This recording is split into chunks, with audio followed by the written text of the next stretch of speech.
मौजूद आहियूं करमपुर वेझो नापरकोट थाणे जे हद इंडस हाईवे सीपी पुलिस चौकी भरिसां, जिते राति हथियारबंदनि पारां ॿिनि नौजवाननि खे अगवा कयो आहे, जंहिंमें हिकु ट्रक ड्राइवर शामिल आहे ऐं हिकु मज़दूर शामिल आहे।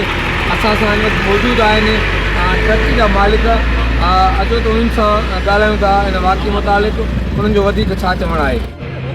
वारदातूं रूटीन जे हिसाब थी वियूं शिकारपुर डिस्ट्रिक्ट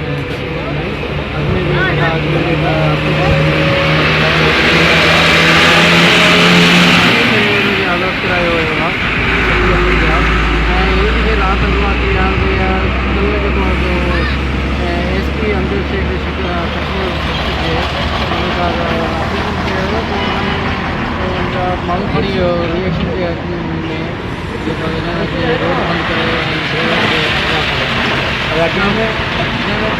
बाद में कॉल आई आहे कल माण्हू अमजद शेख वधी वियो आहे, जेसिताईं उहे रिहा न करो तेसिताईं असां आज़ादु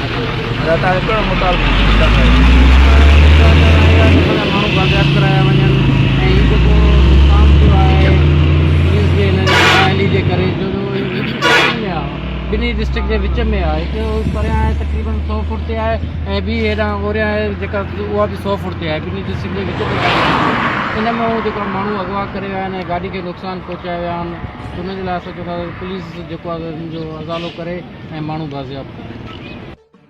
जी नाज़रीन, मुग़वी वारिस मुज़ाहिरीन ऐं ट्रक मालिक एजाज़ सरोई जो चवणु हो त हीउ वाक़ियो जेको आहे कश्मीर पुलिस पारां जेकी कार्रवाई कई वई हुई उन जे रिएक्शन में जेको आहे त पेश आयो आहे। हथियारबंदनि पारां असांखे फ़ोन करे ॿुधायो वियो आहे त काल कश्मीर पुलिस असांजे जेको आहे जेके ख़िलाफ़ु कार्रवाई कई हुई, असां उन हवाले सां ई जेको आहे 2 नौजवान अगवा कया आहिनि।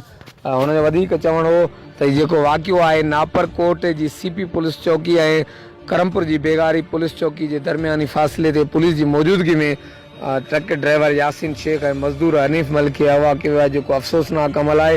हुन चयो त वस वारा वाक़े जो नोटिस वठी करे ॿिन्ही मूवियुनि खे जल्द बाज़ाब कराइनि। मुज़ाहिरीन तरफ़ां ॿियो मुतालबो कयो वियो त जेको हथियारबंदनि पारां ट्रक जो नुक़सानु कयो वियो आहे उनजो बि पुलिस खे अज़ालो करिणो पवंदो। असां इहो पुलिस खां मुतालबो कयूं था त ट्रक जे नुक़सान जो अज़ालो कयो वञे। कैमरामैन टीम सां गॾु Javed Usman Bijani, JTN web news Karampur.